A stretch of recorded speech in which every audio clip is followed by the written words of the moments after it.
भाई इंसान तो एक दूसरे से बात करता है, उनकी बातों को हम सुन और समझ भी सकते हैं। क्या आप ये बात जानते हैं कि जानवर भी एक दूसरे से बात करते हैं और ख़ास तौर पे बंदर एक दूसरे से बात करने के लिए एक दूसरे का नाम भी रखते हैं।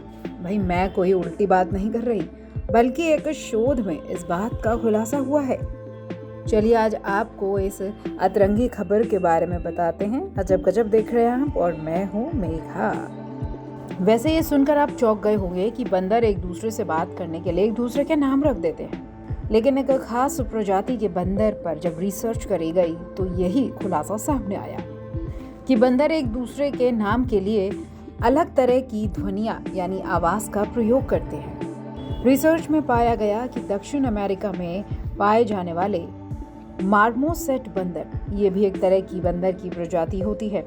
जब ये एक दूसरे की पहचान करते हैं और बात करते हैं, तब ये अलग अलग मुखर कॉल का उपयोग करते हैं, जिन्हें फी कॉल के रूप में नाम दिया गया है। ये खोज नेचर इकोलॉजी एंड इवोल्यूशन में प्रकाशित हुई, जिससे ये भी पता चला जंगली अफ्रीकी हाथी भी एक दूसरे को संबोधित करने के लिए एक अजीब ही तरह की आवाज़ का उपयोग करते हैं, जिसे एक मैगजीन में प्रकाशित किया गया।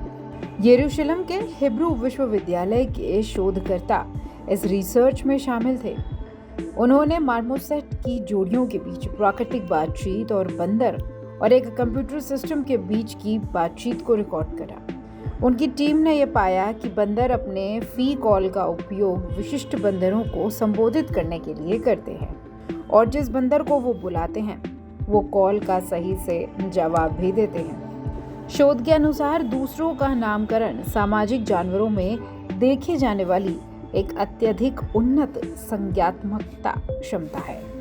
ये क्षमता केवल अभी तक मनुष्य, डॉल्फिन और हाथियों में पाई जाती थी, लेकिन अब बंदर भी एक दूसरे से बात करने के लिए एक खास आवाज़ निकालने लगे हैं।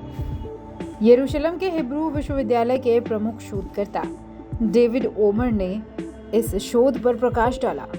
रिसर्च करने पर यह भी पता लगा कि एक मार्मोसेट समूह के अंदर पारिवारिक सदस्य दूसरे सदस्यों को संबोधित करने के लिए यानी उनसे बात करने के लिए समान मुखर लेबल का उपयोग करते हैं और विभिन्न नामों को कोड करने के लिए ध्वनि का इस्तेमाल करते हैं। वो कुछ ऐसी आवाज़ें निकालते हैं जिससे जिस पारिवारिक सदस्य को वो बुला रहे हैं उसे पता लग जाता है और वो उसका सटीक जवाब भी देता है।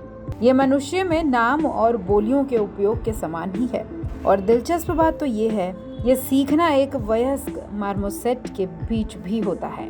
ऐसा नहीं है जिस तरह से हम अपने बच्चों को बचपन से ही बात करना सिखाते हैं, मार्मोसेट में एक वयस्क मार्मोसेट भी इस तरह का बात करने का तरीका सीख सकता है।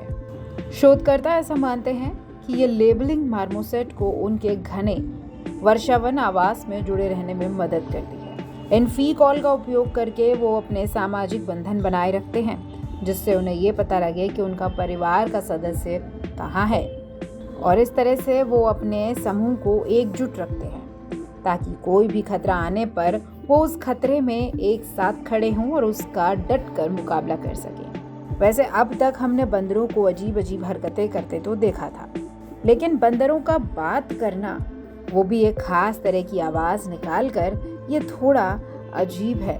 लेकिन जब स्टडी में यह बात साबित हो गई है तो फिर क्या ही किया जा सकता है। अभी के लिए अजब गजब में इतना ही। नमस्कार।